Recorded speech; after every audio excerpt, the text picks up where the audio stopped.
This is 406 West 46th Terrace in the Country Club Plaza. Ma Barker and her son Fred and Alvin Karpus lived in this apartment during the 30s in Kansas City, planned their robberies from here, none of which Ma had anything to do with. But not only were the Barkers and Karpus in the plaza, but Harvey Bailey lived at the Haven Hill Apartments just down the street. And the Evergreen Bandits, two badly wanted criminals, lived in the Locarno and another apartment house here, all of which are still here.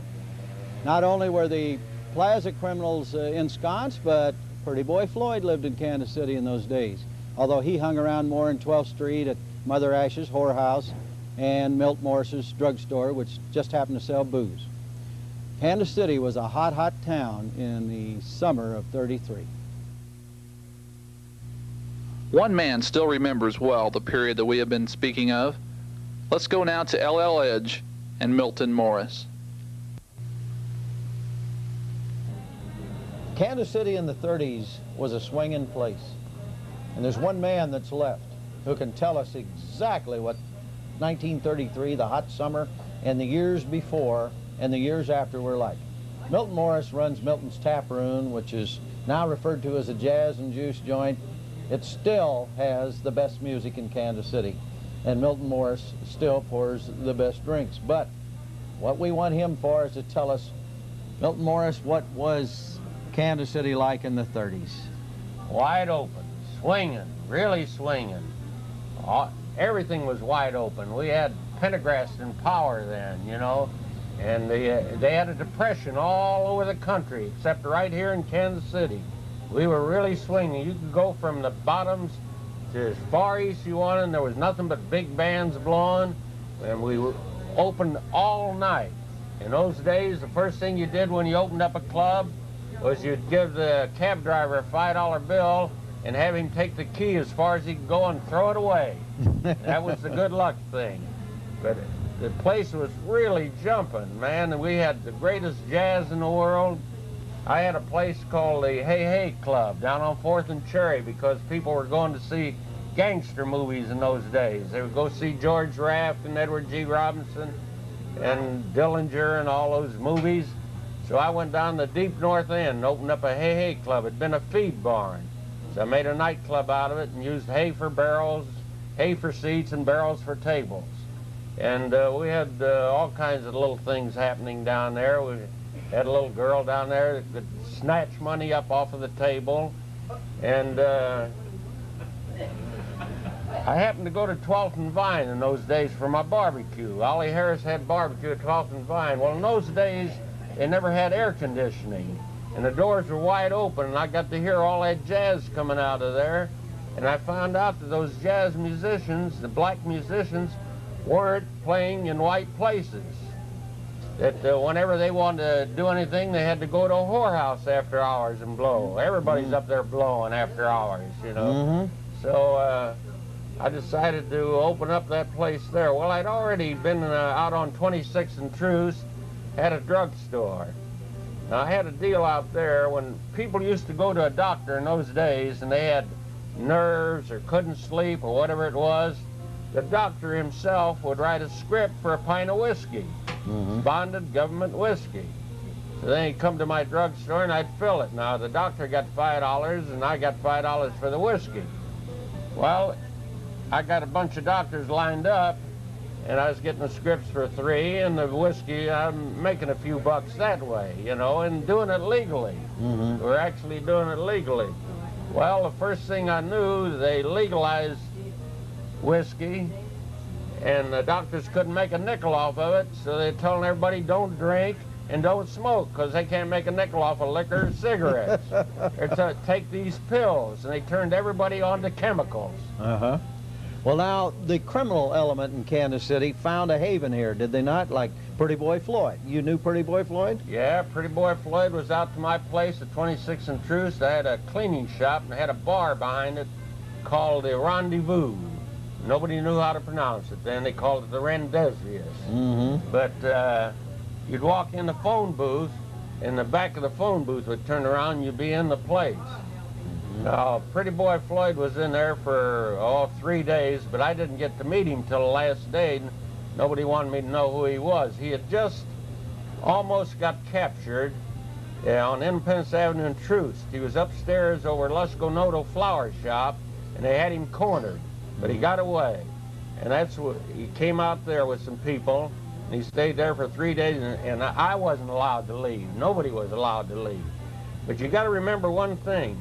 The criminal element, at this time, the town was so open and so protected and everything, as long as they didn't do anything in Kansas City, they were allowed to come here. Mm-hmm.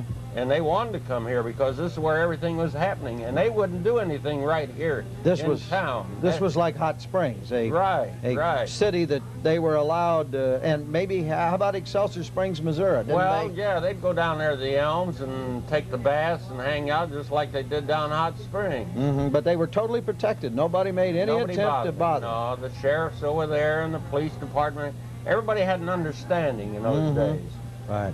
Well, now, were there other criminals like Adam Ricchetti, who was the running mate of Pretty Boy? Did he frequent Kansas City? Well, everybody knows that they all were here. Harvey Bailey, Adam Ricchetti, and Pretty Boy, the whole bunch of them gathered in here, and they'd come here to cool off. Of course, you always got to remember those guys were running. They were running fast, and they had to stop at some place. So as long as they behaved themselves when they were here, that was okay. Well, now, the town itself, you've already mentioned that it was wide open and that it was a cooling off area for criminals. What about the local citizenry? Did they partake of the houses of ill fame, things of this sort, to any great degree? Or was it just the criminals that frequented these places? No, the criminals wouldn't go. They frequented them, but they were for free. And but it was wide open down around 14th and Cherry. I got to say we had 30 blocks of working girls. Matter of fact, at that time, Count Basie was down at the Reno Club, and I got a kick out of it. I introduced him at his 75th anniversary party here a couple of years ago. And he worked under a house of ill repute. That's where the Reno Club was. And he went on to play for Kings and Queens and Presidents after that.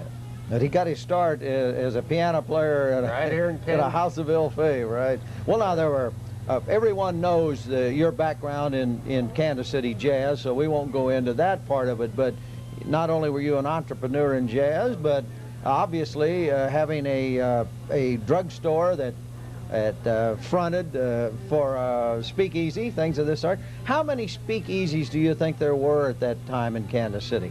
A speakeasy being a place where you could buy illegal booze.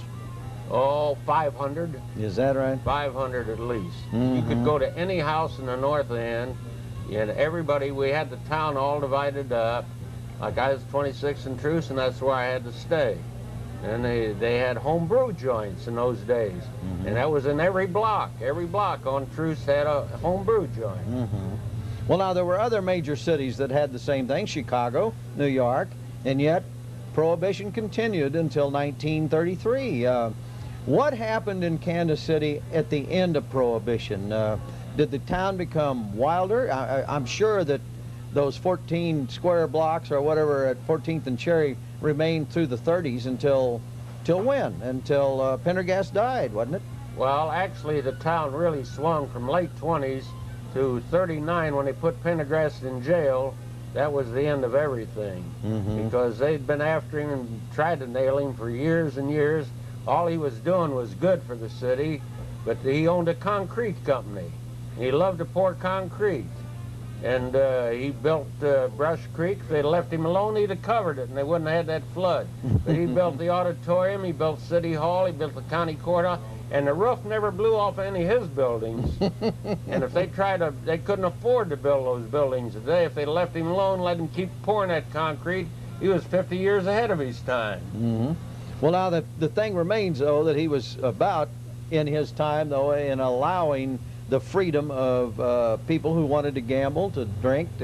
There was a racetrack here at that time. Yeah, we had a racetrack at Riverside then, in those days. And the one thing I remember about it, and it was a straight racetrack. They ran it straight, except every day they'd have one race fixed that Pendergrass could win on, so that he'd have enough money to bet on the other horses all around the country. They wanted to make him happy. Right. Well, now how about the private clubs at the edge of town that were big gambling joints? The White Horse and the White House and the Green Gables and things of this sort. Now, those were all in the county at that time, were they not? Well, what happened when they closed the city down, everybody moved the county. The fix was in there. Now, you got to remember, the fix was in on everything. They had a depression all over the country, except right here, because Pendergrass allowed it to stay open and allowed it to swing. It wasn't just a livable city, it was a swinging city on top of it. So when the heat came on, and then everybody moved out the county, and we had the same things happening. Just like in my drugstore, I had it divided into 4 compartments. When they repealed Prohibition, I made a bar out of the soda fountain. In the meantime, I had craps in the middle, and then I had a card room, and then I had a bar behind there. Then I had a truck line to go get the alcohol. Then I had a cab company to deliver the whiskey.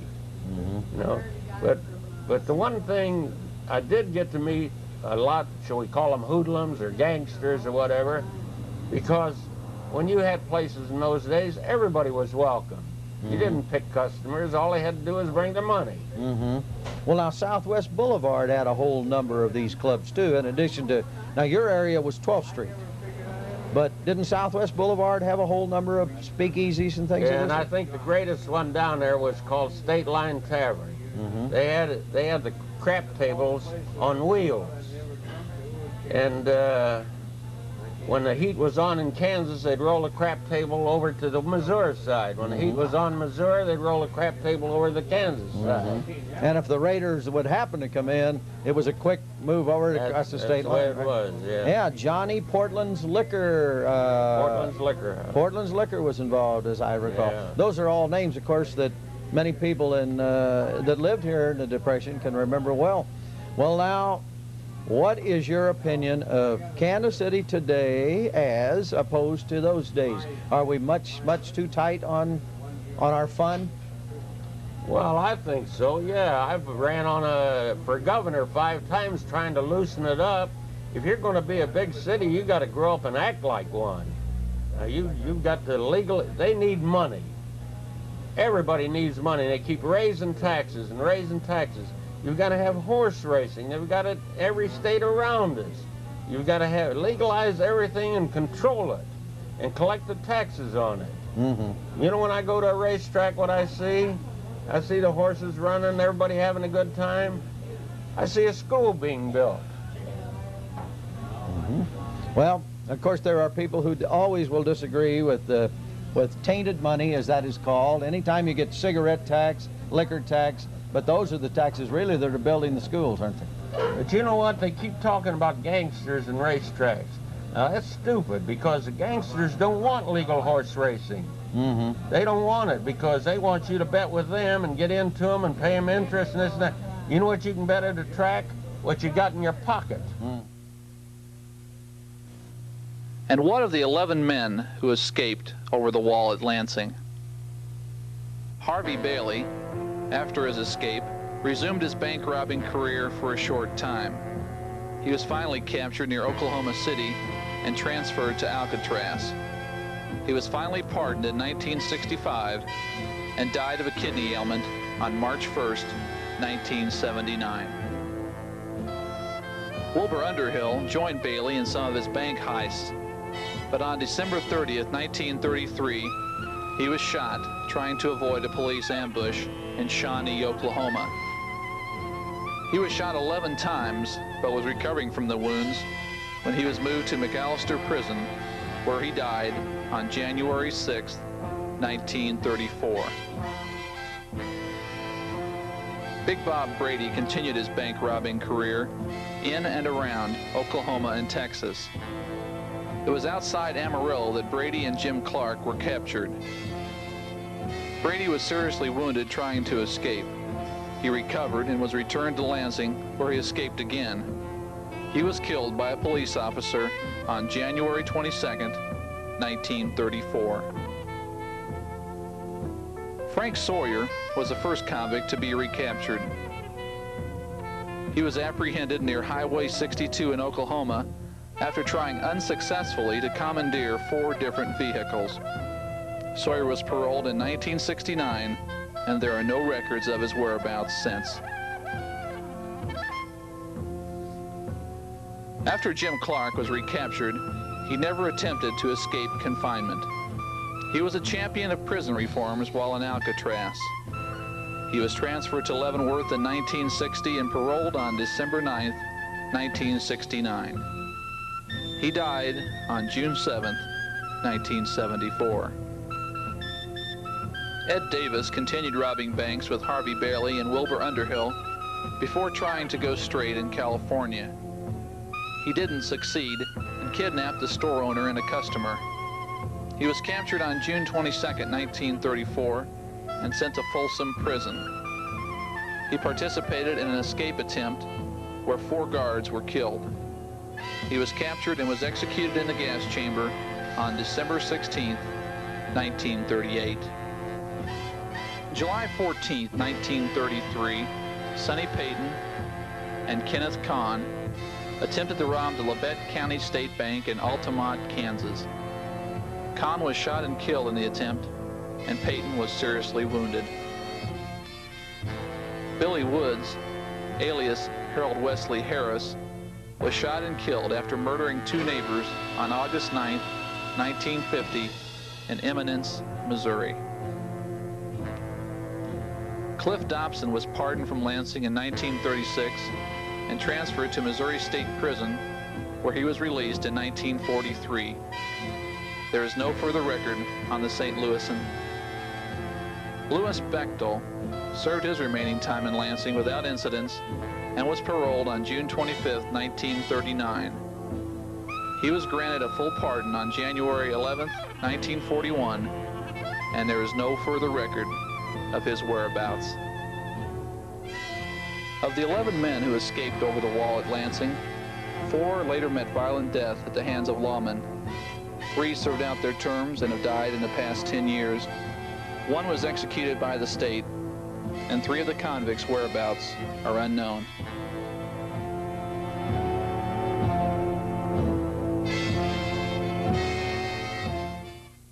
Thus, the hot summer of 1933 concluded.